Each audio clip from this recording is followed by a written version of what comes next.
Hello and welcome to the Envision Review Board podcast. On this podcast, we're planning a series of interviews featuring Envision Review Board members to discuss a range of topics related to sustainable infrastructure. Recent and relevant practical experience will be shared, including how the use of Envision has led to best practices to deliver sustainable solutions. My name is Richard Fernandez of Aquario Engineering, and I will be interviewing our guest today. I am also a member of the Envision Review Board. The guest for this episode is someone very special in the very small world of high-speed rail in the US. Margaret Cederoth is an urban planner with two decades of experience working in sustainable infrastructure and land use and transportation planning throughout the US and globally. She was appointed by Governor Gavin Newsom, ever heard of him, in 2019 to be the Director of Planning and Sustainability for the California High-Speed Rail Authority. Ms. Cederoff previously led sustainability work for the authority, and as a consultant, she oversaw corporate sustainability initiatives for WSP USA, including their commitment to carbon neutral operations and the development of training and tools for implementing sustainability approaches on a range of infrastructure projects. She has a master's degree in urban and regional planning from the University of Illinois Urbana-Champaign, and she is also the chair of the Envision Review Board. I am delighted to welcome Margaret Cederoff. Welcome. We've seen a bit of an ebb and flow when it comes to federal policy. And what I've come to respect is that the federal government is an amazing tool when it comes to setting that broad framework for action. Right. But without changes to code or statute, things may not progress at the level at which you want them to. And so what I found working in California for the past decade is how powerful a strong regulatory framework is to serve as a foundation for action when you want to be progressing some pretty ambitious targets relative to sustainable infrastructure. We have to take on some pretty gnarly questions relative to infrastructure, the levels to which it's designed, particularly as we look at climate stressors and the influence that these more intense events are going to have on our infrastructure in place or infrastructure that we're going to be replacing in the next couple of years. And I think the federal government and state governments have a very important role to play in identifying or altering some of the thresholds to which this infrastructure needs to perform. I know we're already, as a body, very much driven by the need to replace, improve, maintain some aging infrastructure that was put in place sometimes well over 100 years ago, or even 50 years ago. It has a lifespan, and we're focused on maintaining or replacing. I think as we look ahead and understand that infrastructure, what we're putting in place now, has to last for 100 years, and the climate we're looking at in the next 100 years is unlike anything we have seen in our human lifespan. It's a big undertaking that leadership at the federal and state level is important to take, because it can be very, very difficult at a project level to understand what is the new performance standard you need to meet relative to some of these larger stressors coming online, and having a clearer sense at a kind of higher jurisdictional level is very helpful in that context.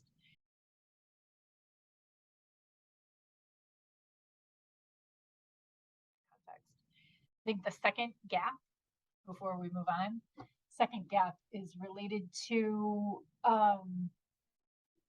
how we address embodied energy within our infrastructure and the materials, because I think you respect that the sort of ownership of those carbon emissions is shared amongst a couple of different actors who have different levels of influence within a supply chain. So the more we can start to break down roles and responsibilities relative to embodied carbon, I think we'll start to see progress around that set of emissions.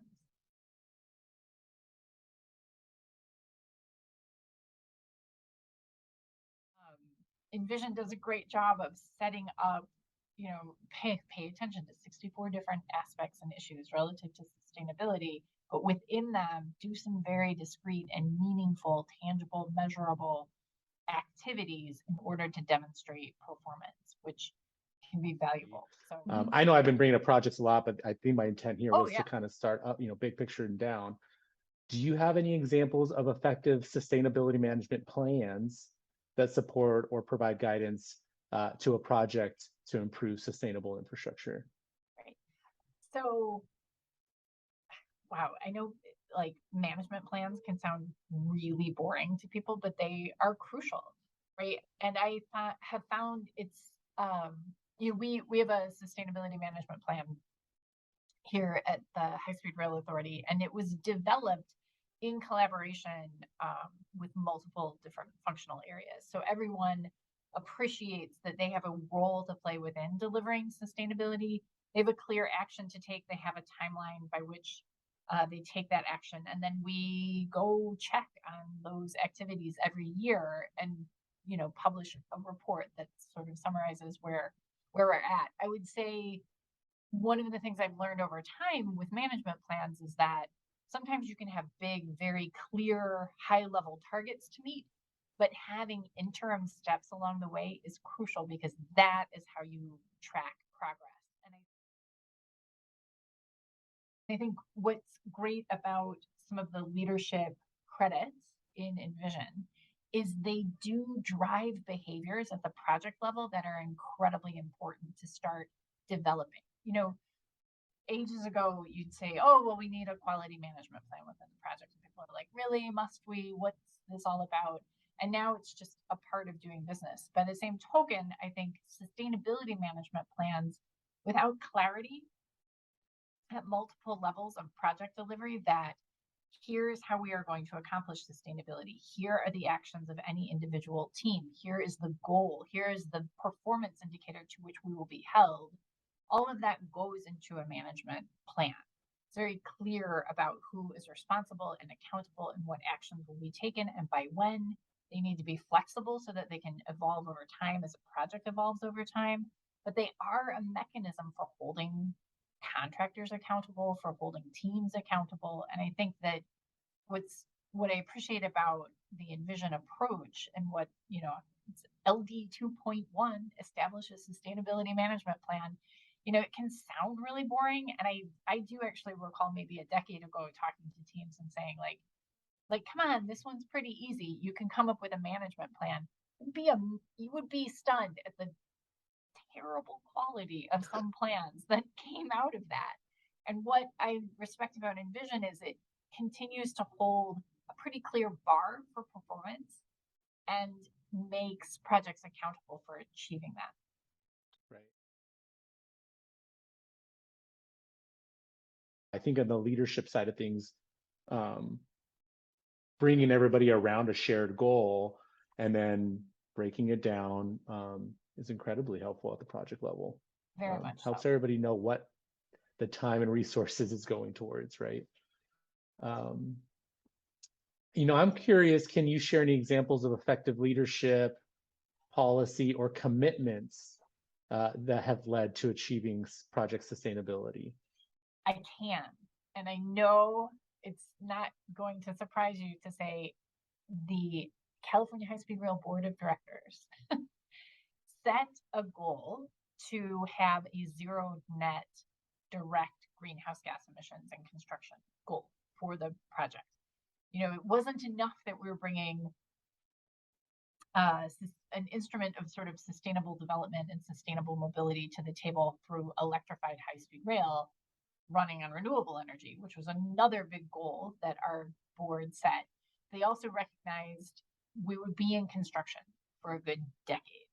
It's now probably going to be about 15 years before we get to not from now. It's about 8 years from now we'll get to an operating segment. But a 15-year construction horizon is a long construction horizon. And they recognized how important it was to have a goal for zero net construction emissions, because that goal then is something management can take and break into clear contract requirements.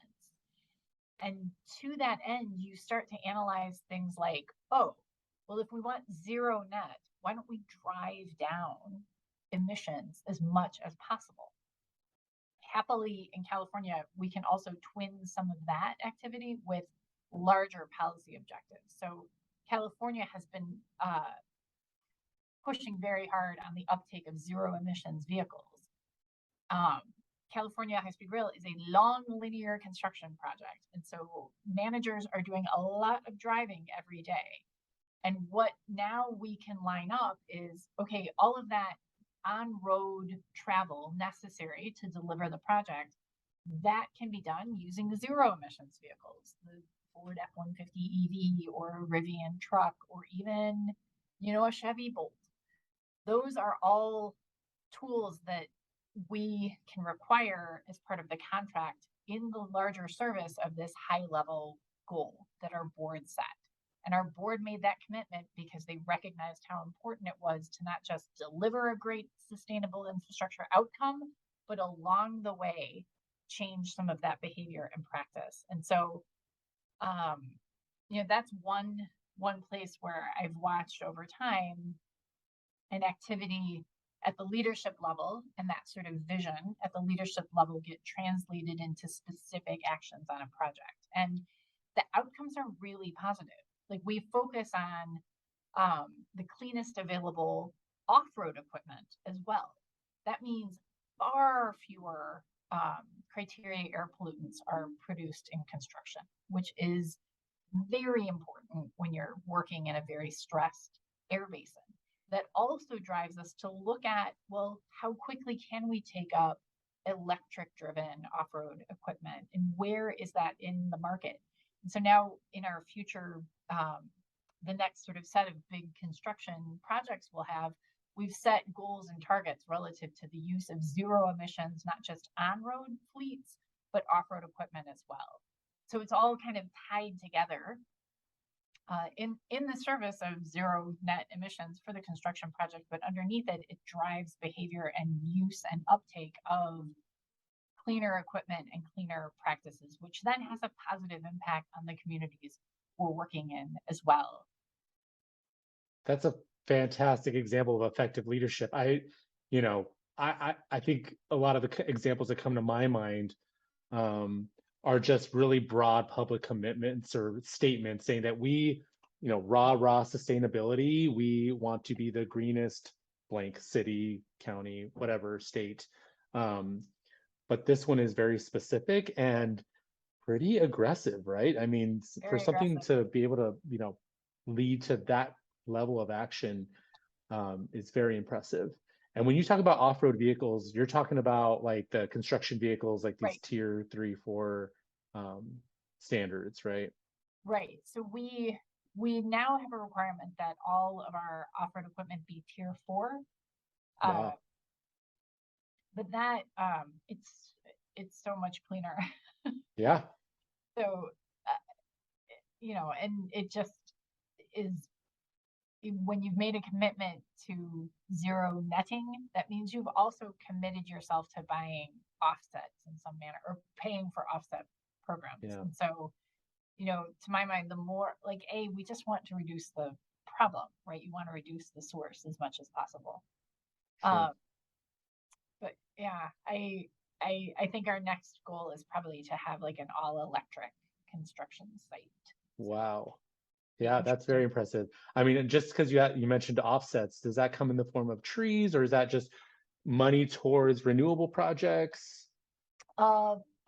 So we worked with a partner agency who actually does tree planting. Our Cal Fire is the state of California agency that focuses on some reforestation projects as well as urban greening.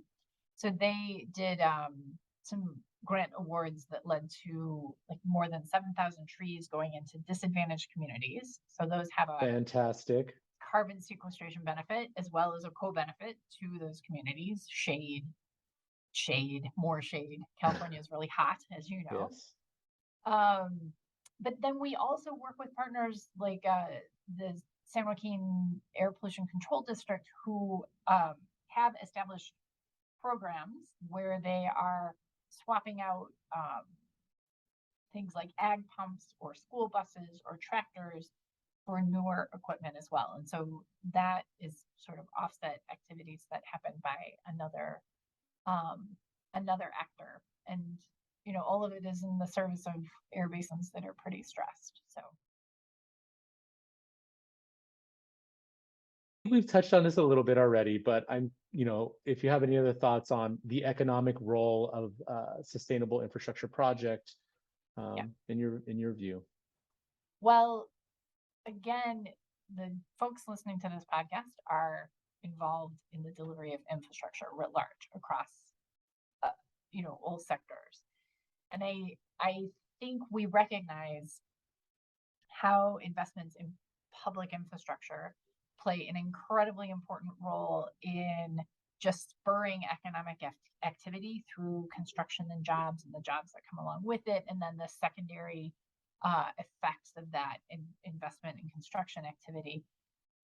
But then infrastructure is in the service of our communities and our economies, and so it plays a pretty tangible role in making sure data is moving, goods are moving, people are moving, the air is clean, the water is clean.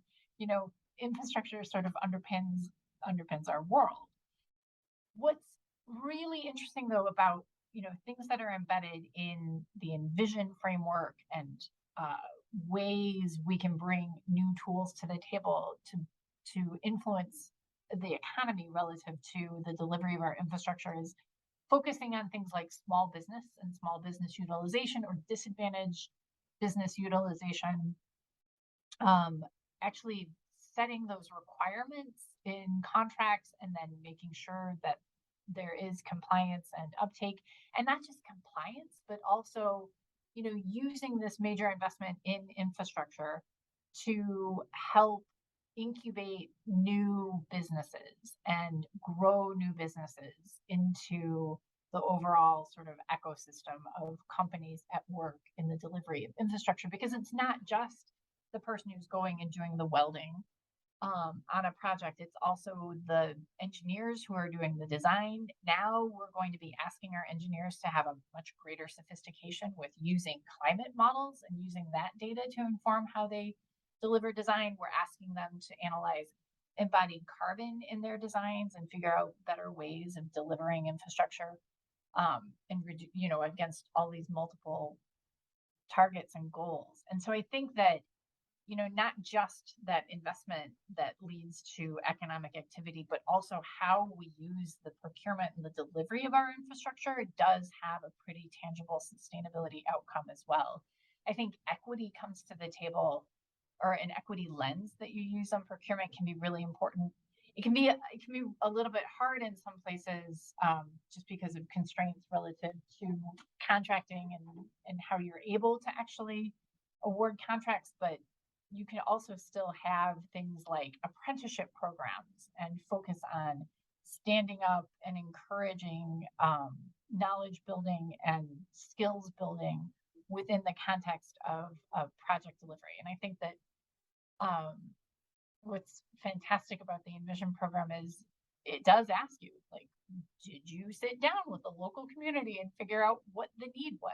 It's one thing to just say, yeah, we've brought construction jobs to the table, but if a community is really more interested in, well, actually, we would like to have a lot more engineers, or we'd like to build up a STEM program so that we have people who are ready to work within a new economy, then your focus wouldn't be on just doing construction jobs. Your focus would be on, helping make sure there's knowledge building and skills building across all of those different activities. So it can be hard. I will be the first to say, like, delivering sustainable infrastructure and using Envision as a third-party verification tool is tricky. I love the rigor that the ISI has brought to the table relative to the implementation of Envision and Envision awards. And I can speak from experience that it takes a lot of work to make sure you're not just doing window dressing, but are really tangibly addressing some of the priorities within that system and structure.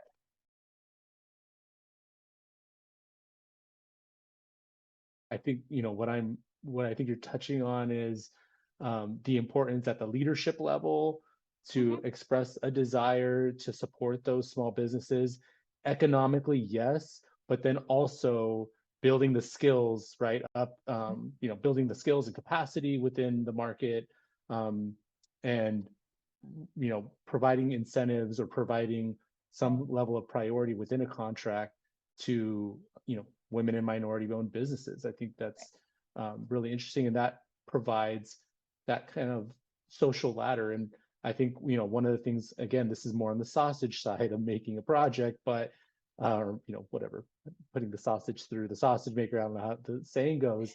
You have to come up with a vegetarian metaphor as well. That's true. A salad. Maybe we're making a salad in this case. Salad making.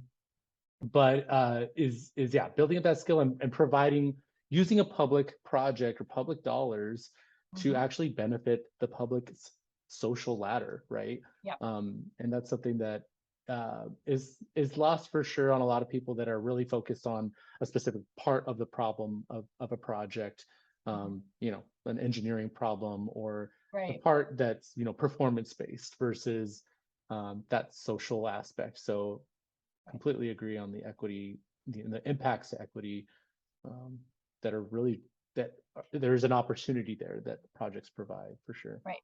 I think a colleague was telling me, different states have different code structures and can implement different requirements. And I think it's in Oregon that they actually focus on, we're doing this big infrastructure project, and within that, we actually want to make sure that there is a skills building or like job opportunity ladder for people coming out of the prison system. That focus on making sure that many people across a broad spectrum of the economy are participating in a project it's one thing to set the vision, but actually implementing that is a lot of work. But what is really heartening, and I guess this goes back to the top of the hour, like the people I work with are amazing, and their focus and their creativity are what come to the table and actually make a difference between this window dressing around a small business goal and actually sitting down with small business owners and helping them prep an invoice that can, withstand the rigors of an audit, or, sitting down and figuring out, well, how do we set up a program or an apprenticeship program that can bring many different people to the table? We do actually have an apprenticeship program that's based in Selma, and one of the things people appreciated is that it can be hard, and it was certainly hard during the pandemic when a lot of burden fell on people relative to, taking care of parents, taking care of children. People were, we just didn't have the same type of support system we had before. And so it was really hard for people to travel and get to an apprenticeship program that was miles and miles away. But by just shifting some of the hours of operation for that apprenticeship program, people found that they could, I can get somebody to come, look after my elderly parent for 6 hours in the morning, and I can go do my apprenticeship program. Right. Yeah, and I think that that's a really good, note to end on around, today's theme was leadership and governance, but the people the very many people, relative to the number of leaders on a project and on sustainable policy, are the real heroes, I feel like, right? The level of creativity, the level of commitment and knowledge, and skills, the variety of skills it takes to deliver on big picture goals, big picture commitments, it's hard to even fathom, right? I mean, it's really hard to kind of understand all of that it takes to deliver on that. So, so I think with that, I just want to thank you again for doing this. You were fantastic. Your commitment to the project, the high-speed rail project and sustainable infrastructure really shows. I'm very impressed with you as usual. And as a fellow Californian, it makes me so happy to know that people like you are working on the project and pushing the state forward with new forms of transportation. So Thank you so much, Meg. It's been fantastic, and I hope you have a great rest of your day, and best of luck with everything on the project to you. Thank you. I appreciate the opportunity. I hope we'll just keep moving forward, keep pushing this Absolutely. along. All right. Well, thanks again. I'll see you later. Bye.